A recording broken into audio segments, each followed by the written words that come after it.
आचार्य श्री की कृति दोहा स्तुति में आज 12वें पुस्तक के रूप में श्री वासुदेव जी भगवान की स्तुति प्रारंभ करते हैं। वसुविध मंगल द्रव्य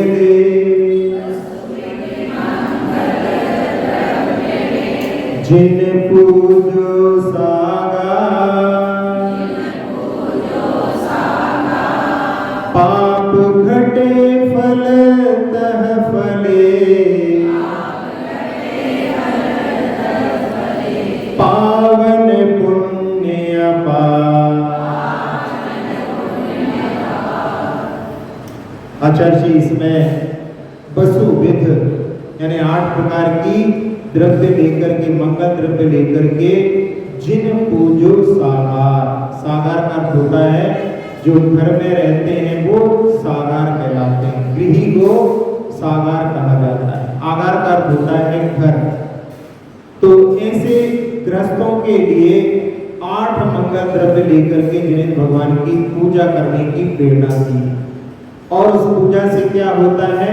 पाप घटे यानी पाप कर्मों की निर्जरा होती और फले फलतः फले पावन पुण्य अपार। एक ही पूजा पाप की निर्जरा भी करती है, पाप का संवर भी करती है, पाप कर्म को नहीं आने देती और साथ साथ में सातिशय पुण्य को लाने वाली होती। एक से ही तीनों कार्य हो जाते हैं।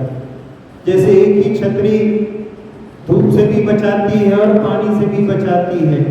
एक ही अग्नि, आचार्य पूज्यपाद स्वामी ने सर्वार सिद्धि में कहा कि एक ही अग्नि से ताप भी मिलता है, उसी से प्रकाश भी मिलता है, उसी से आप जो है भोजन आदि भी पका लेते हैं। बहुत सारे कार्य अग्नि के होते हैं। इसी प्रकार से शुभोपयोग के माध्यम से संवर भी हो रहा है, निर्जरा भी हो रही है और आश्रव भी हो रहा है। तो ऐसे जो है भगवान की पूजा जो 8 द्रव्य से की जाती है, उनके माध्यम से सागर के लिए पुण्य प्राप्त करने का अवसर रहता है। इन 8 द्रव्यों से जो पूजा होती है, उन 8 द्रव्यों के बारे में कि हम आज से 8 द्रव्यों से पूजा कर रहे हैं ऐसा नहीं। ये सनातन जो है पूजा 8 द्रव्यों से होती है। क्योंकि आचार्य कुंद स्वामी ने 2000 वर्ष पहले देवों के लिए लिखा कि वो दिव्य गंध, दिव्य पुष्प, दिव्य सारी जो है सामग्री लेकर के जिनेंद्र भगवान की अर्चना नंदीश्वर आदि जिनालयों में और अपने अपने जिनालयों में बिना नागा के करते हैं। आप लोगों के तो कभी कभी नागा हो सकते हैं, लेकिन देवों का कभी भी नागा नहीं होता। तो इन 8 द्रव्यों से पूजा कोई अर्वाचीन हो ऐसा नहीं, ये तो सतत चलने वाली अनादि काल की परंपरा है। जहां पहले भी बतलाया था कि इन 8 द्रव्यों से आप भी लौकिक में सम्मान करते हैं। आपके यहाँ जब कोई विवाह करने के लिए वर आता है तो आप उसके लिए जल भी जो है समर्पित करते हैं और उसके बाद में चंदन का टीका लगाते हैं, उसमें चावल भी ऊपर चिपका देते हैं। फिर इसके बाद में पुष्प की माला पहना देते हैं, मुख में कुछ नैवेद्य मीठा भी खिला देते हैं और दीपक से आरती उतारते हैं। फिर धूप के रूप में वहां पर सुगंधित इत्र आदि लगाया जाता है। सुगंध का प्रतीक वहां पर जलाते हैं तो उससे सुगंध उत्पन्न होती है और इसके बाद में श्रीफल आदि भी समर्पित करते हैं। तो जब लौकिक सम्मान में जब ये परंपराएं हैं और ये भी हमेशा से चलती आई हैं, इसलिए 8 द्रव्यों के माध्यम से यदि आराधना अनादि काल से चली आ रही हो तो उसमें कोई भी प्रश्न चिन्ह लगाने की बात नहीं। इन 8 द्रव्यों के माध्यम से जहां कोई यदि साधारण जैसे देव शास्त्र गुरु की पूजा कर रहा हो, उसमें भी उसके 5 कल्याणक गर्भित हो जाते हैं। जहां आवाहन किया जाता है उस समय में वो गर्भावतार यानी गर्भ कल्याणक का प्रतीक है। और जब जिस समय जल चंदन आदि चढ़ाया जाता है तो जल भगवान का जब जन्माभिषेक होता है, चंदन शची उनका श्रृंगार करती है तो चंदन लगाती है, पुष्प लगाती है अक्षतों से, और इसके बाद में नैवेद्य उनके दीक्षा कल्याणक का प्रतीक है। इसके बाद में दीपक उनके ज्ञान कल्याणक का प्रतीक है और कर्मों को नष्ट करके वो यानी मुक्ति को प्राप्त करते हैं। तो 8 कर्मों का नष्ट का प्रतीक वो धूप हो गई और साथ साथ में मोक्ष फल को प्राप्त करते हैं। इस प्रकार से 5 कल्याणक भी उन द्रव्यों में समाहित होते हैं। बरांग चरित्र में आचार्य जटा सिंह नंदी ने लिखा है कि पूजा के समान श्रावक के लिए पुण्य देने वाला और कोई नहीं है। यानी पूजा सबसे सशक्त होती है, इसलिए प्रतिदिन अपने लिए पूजा के माध्यम से अपने आप को पवित्र करने का प्रयास करना चाहिए। जहाँ श्रावक का मन बड़ा चंचल होता है, वहां पर द्रव्यों का आलम्बन लेकर के मन को उसमें नियंत्रित रखा जाता है, वरना जो है कहीं का कहीं मन उड़ सकता है। इसलिए उन द्रव्यों का आलम्बन लेकर के अपने मन को लगाने का जो पुरुषार्थ है वो इन पूजा के माध्यम से किया जाता है। पूजा क्यों की जाती है? तो उस समय में कि गृहस्थ लोग साधना नहीं कर पाते हैं, इसलिए जिन्होंने साधना की है, जिन्होंने साधना के माध्यम से परम पद को प्राप्त किया है, उनकी आराधना करके श्रावक अपनी जो है उस उपासना के माध्यम से ही साधना के प्रति दृष्टि भी प्राप्त करता है। इसलिए पूजा की जाती है।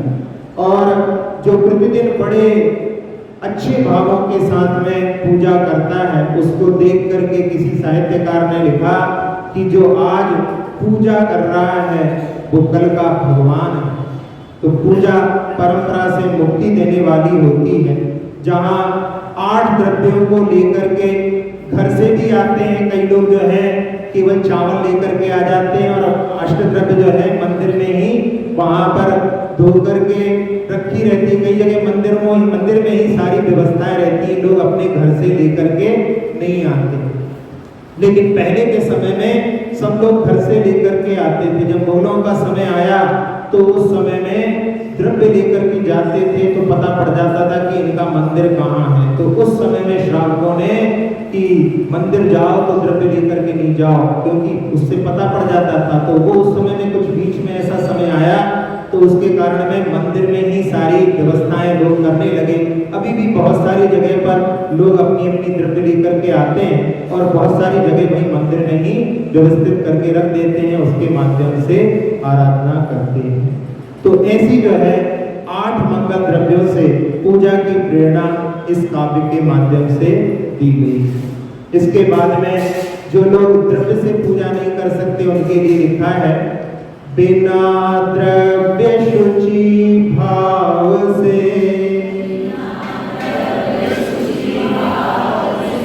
जिन पूजो मुनि लोग,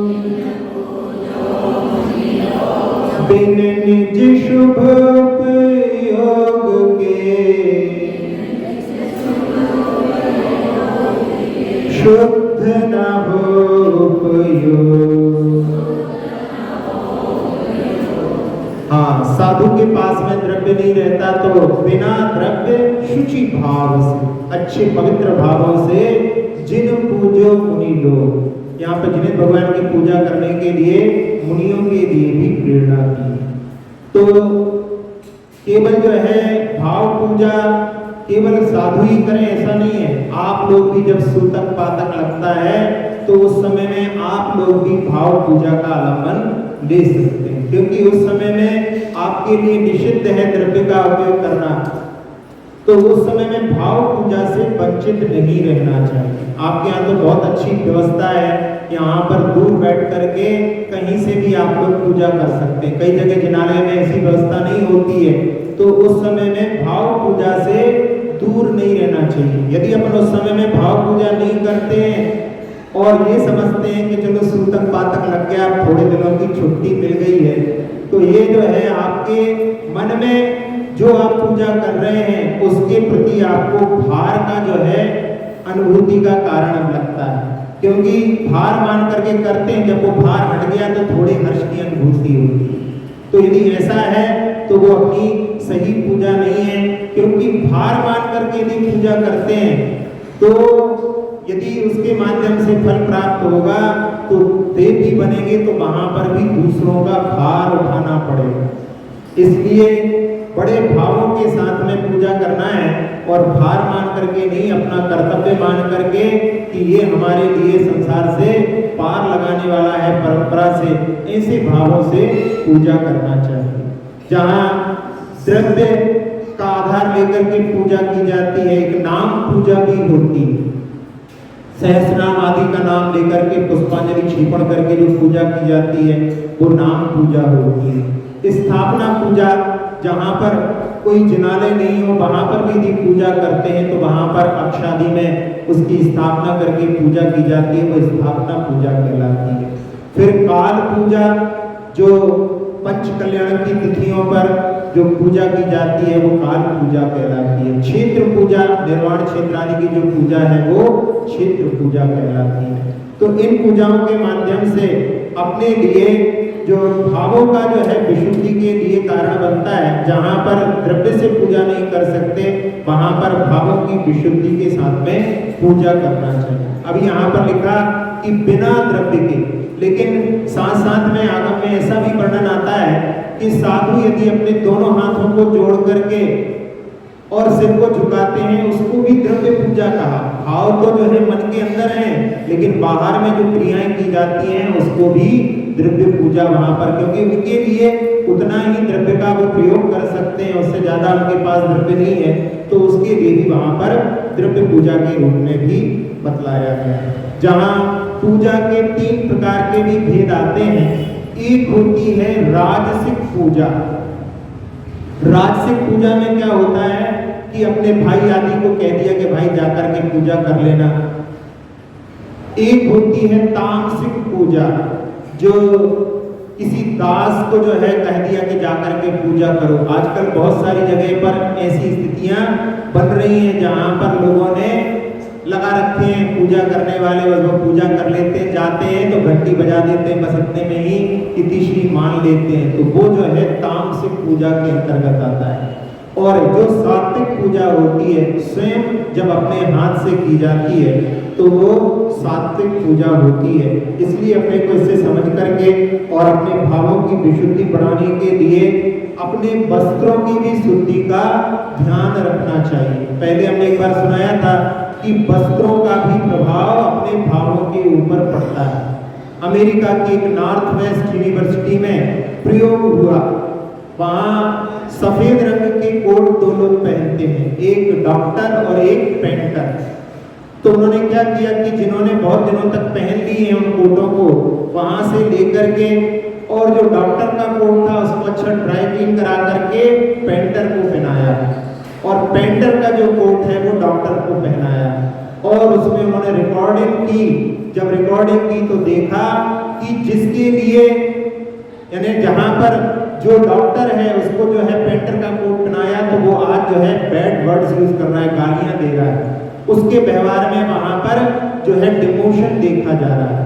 और जो पेंटर को डॉक्टर का कोट पहनाया तो उसके भावों में विशुद्धि बढ़ रही है, और वो वहां पर अच्छा व्यवहार कर रहा है, अच्छे शब्दों का, और उसको ऐसा लग रहा है जैसे प्रमोशन हुआ है। तो ये वस्त्रों का प्रभाव पड़ता है। तो अपन जो वस्त्रों को जिनालय में प्रयोग करते हैं उन वस्त्रों में अपने लिए और कोई कार्य नहीं करना चाहिए, जिसके माध्यम से अपन उनके प्रभाव से जो है वहां पर वंचित रह जाएं। शुद्ध वस्त्र रहेंगे तो उसका प्रभाव अपनी भाव की विशुद्धि बढ़ाने में भी वहां पर सहायक होगा। अब इसके बाद में यहाँ वैसे जो है इस किताब में पहले जो काव्य दिया है हमने उसको 3रे नंबर पर रखा है, क्योंकि आचार्य जी ने पहले 2 काव्यों की रचना की थी, वो ये थे, और इसके बाद में फिर आचार्य जी ने, क्योंकि इस काव्य की जो शुरुआत हो रही है वो औ शब्द से हो रही है, औ का अर्थ होता है और, तो और जब बोला जाता है जब पहले कुछ कह दिया हो उसके बाद में और की बात आती है। यदि पहले में कह दो कि और, तो वो वहां पर बात जमती नहीं है, लेकिन फिर भी यहाँ पर जो है 3रे काव्य को हम प्रारंभ करते हैं। औ न दया बिन धर्म न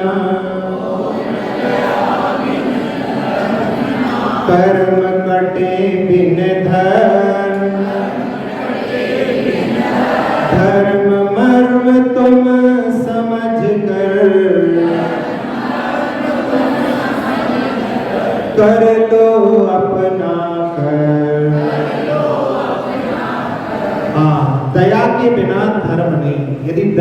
अभाव है तो वो धर्म नहीं, क्योंकि धम्मो दया विशुद्धो, जो धर्म है वो दया से विशुद्ध होता है। तो निर्दयता के साथ में धर्म का पालन कभी भी संभव नहीं है।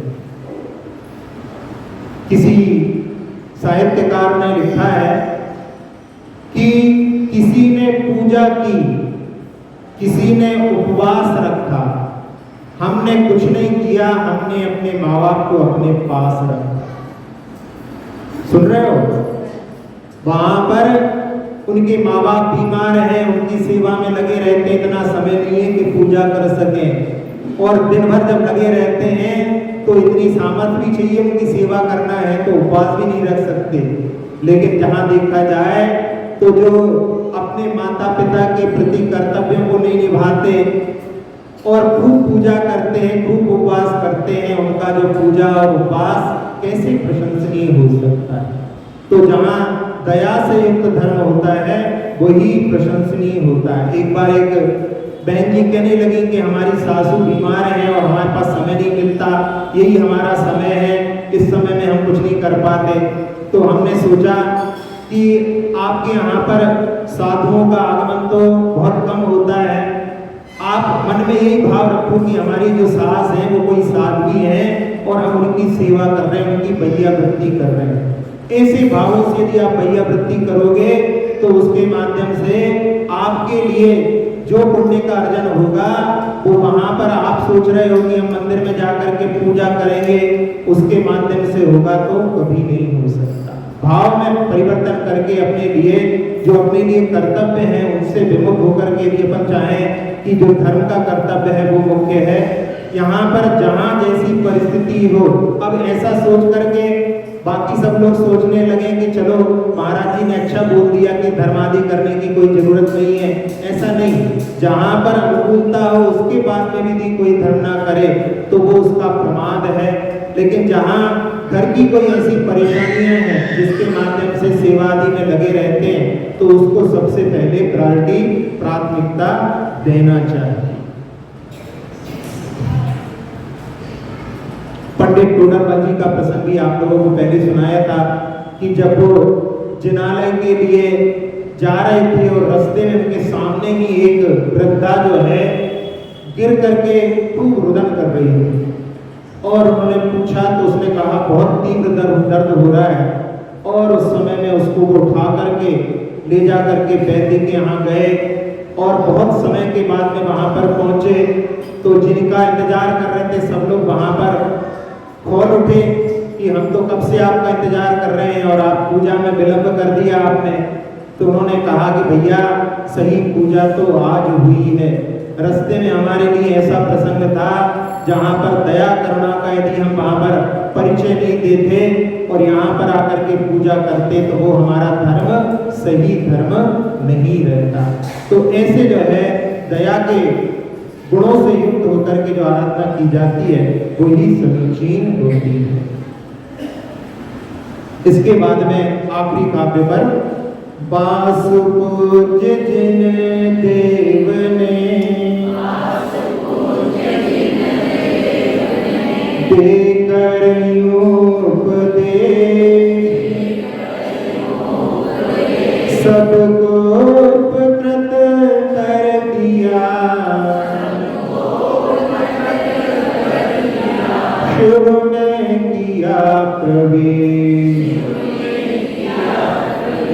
वासुदेव भगवान ने सबको उपदेश दे करके, जब तक उनका शासन काल, वैसे तो शासन काल उनका जब तक चलता है जब तक अगले तीर्थंकर का केवल ज्ञान प्राप्त नहीं हो जाता, लेकिन उनका जब तक जीवन था उन्होंने उपदेश दे करके, क्योंकि तीर्थंकरों के लिए नियोग होता है कि बिना उपदेश दे करके मुक्ति को प्राप्त नहीं कर सकते। उन्होंने पूर्व में ऐसी भावनाएं सभी जीवों के कल्याण की भावनाएं भाई हैं, इसलिए तीर्थंकर के लिए तो ये नियामक है कि कम से कम वर्ष पृथक तक उनको उपदेश देना जरूरी।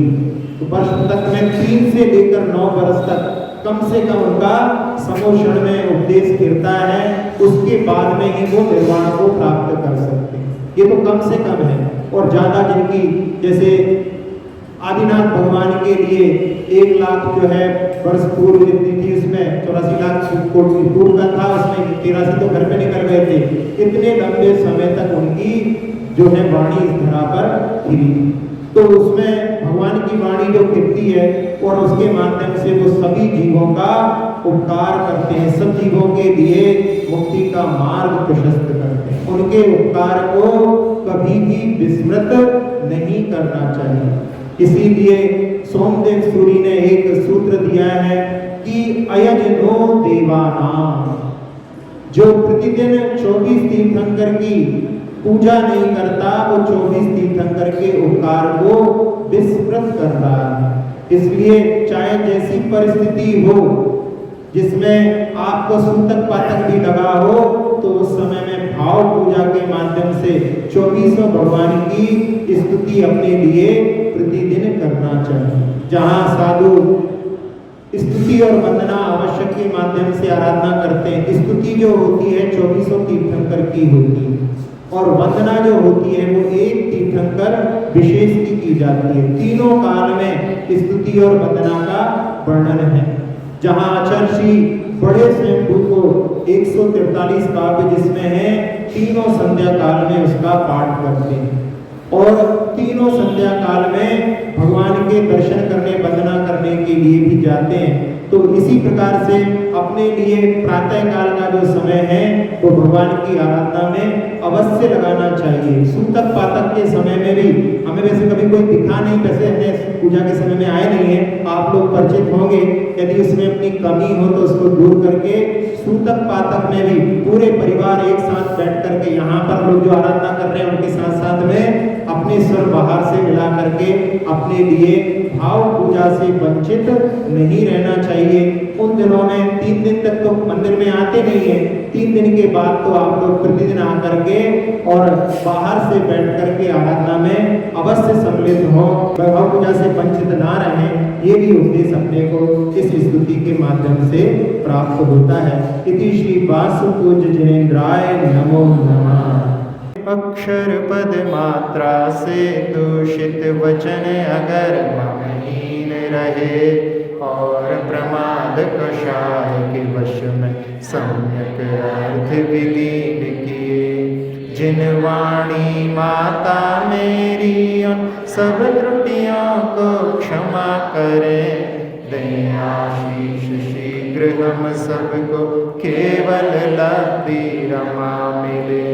प्राप्त हमें हो बोधि समाधि परिणामों की शुद्धि हो, निज आत्म उपलब्ध हमें हो शाश्वत सुख की सिद्धि हो। चिंतित वस्तु दात्री माता चिंतामणि उपमा भाती, करूं वंदना पूर्ण विनय से चरण रखूं मैं ये पाती। कर जिन वाणी स्तुति तन की ममता टार, महामंत्र का जाप अब सभी जपे नव बार।